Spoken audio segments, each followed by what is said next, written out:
సభకి నమస్కారం.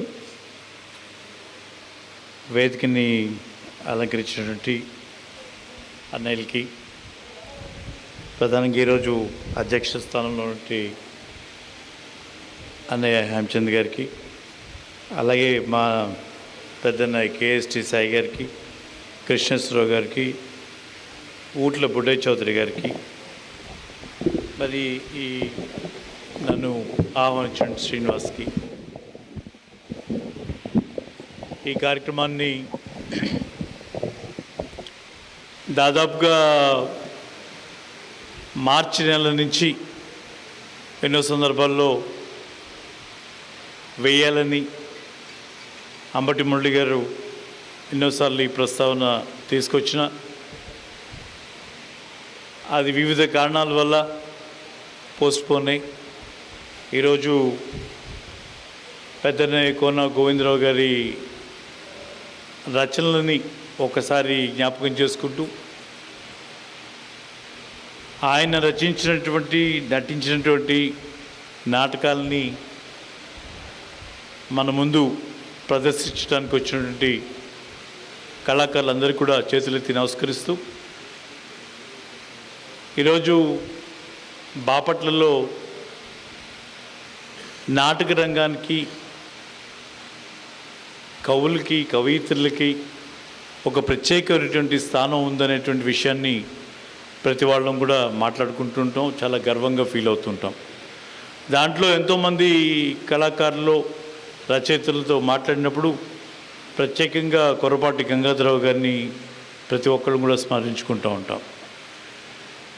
అనేక మంది కళాకారులు ఇచ్చినటువంటి ఈ భూమి నుంచే అన్నయ్య కోన గోవిందరావు గారు కూడా నాన్నగారి ఆలోచనల్ని, ఆయనకున్నటువంటి ఆ ఇష్టాన్ని నాటక రంగం పట్ల, సినిమా రంగం పట్ల ఆయనకున్నటువంటి ఆ మక్కువని కొనసాగించడానికి ప్రయత్నం చేసినటువంటి మా పెద్దన్నయ్య కోన గోవిందరావు గారు ఈరోజు మన మధ్య ఈ సమావేశంలో లేకపోయినా తప్పకుండా ఆయన మనసు అంతా ఇక్కడే ఉంటుంది.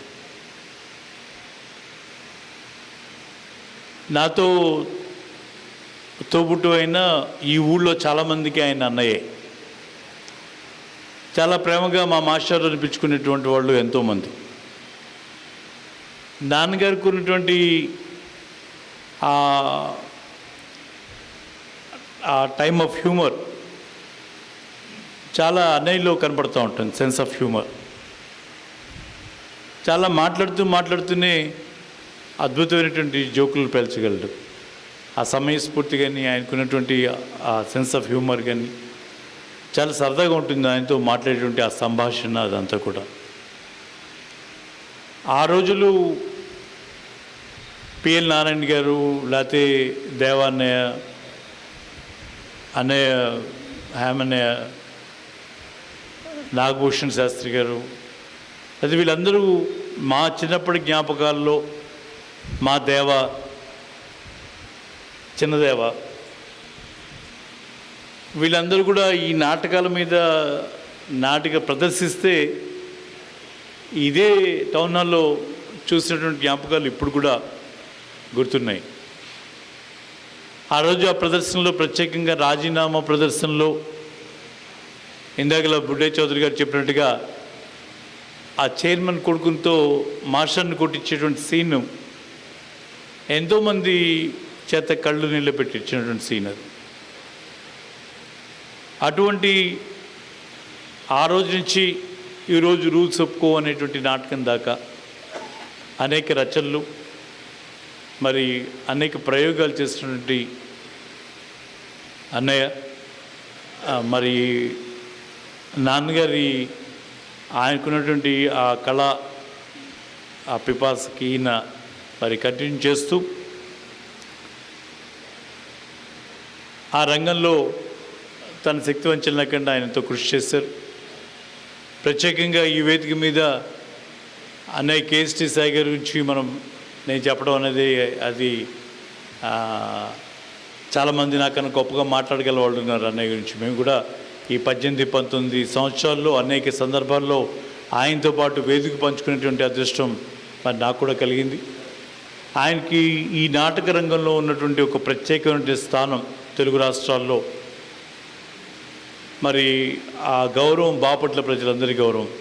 ఈరోజు కేఎస్టీ సాయి గారు మరి తనకి అంత వయసున్నా ఎక్కడ కూడా కనపడకుండా ఇంకా సరదాగా ఇంకా ఎవరికైనా అవకాశం ఉంటే ట్రైనింగ్ ఇద్దామని ఆ స్ఫూర్తి, ఆయనలో ఉన్నటువంటి ఇంట్రెస్ట్ నాటకాల పట్ల ఈరోజు ఆరోగ్యం ఎంత సహకరిస్తుందో తెలియదు. అయినా సరే ఆ వయసులో మరి ఇంకా ఈ నాటక రంగాన్ని బతికించాలని, ఇంకా దీన్ని ముందుకు తీసుకెళ్లాలని వాళ్ళు చేస్తున్న ప్రయత్నంలో కొద్దిగా, నాకైతే తమ్ముడు లేడు, నేనే చిన్నవాడిని అందరికన్నా. తమ్ముళ్ళు అంటే మా మురళి, వాళ్ళ అమ్మటి మురళి ప్రత్యేకంగా ఈ నాటక రంగం కోసం తను పడుతున్నటువంటి తాపత్రయం చూస్తే ఇంకొంతకాలం బాపట్లో ఈ నాటకం కొంత బతుకుతుంది అనేటువంటి ఆశ కనపడుతూ ఉంటుంది. తప్పకుండా ఈ నాటక రంగం మీద రాబోయేటువంటి తరానికి మేము వారధులుగా పనిచేస్తాం.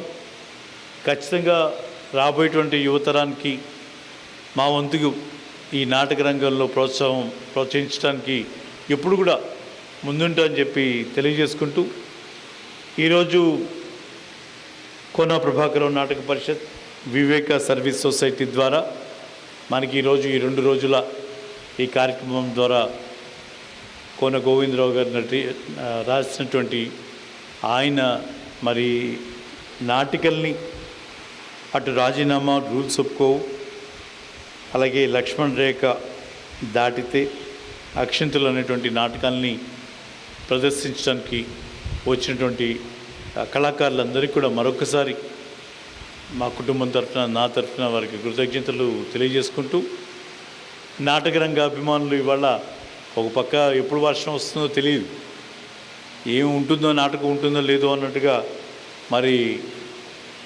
ఉన్నటువంటి పరిస్థితిలో లేదు, ఈసారి వేయాల్సింది, ఈసారి ఇంకా పోస్ట్పోన్ చేయొద్దు అనుకొని ముందుకు వెళ్ళాం. తప్పకుండా మీరందరూ కూడా మీ సమయాన్ని చక్కగా ఈ నాటకాలు చూసి మీరు కూడా ఆనందాన్ని వ్యక్తపరుస్తారని చెప్పి కోరుకుంటూ, నాటకాన్ని బతికించడానికి, ముందుకు తీసుకువెళ్ళడానికి తప్పకుండా నా వంతు ప్రయత్నం చేస్తానని చెప్పి మీ అందరికీ కూడా మరొకసారి తెలియజేసుకుంటూ సెలవు.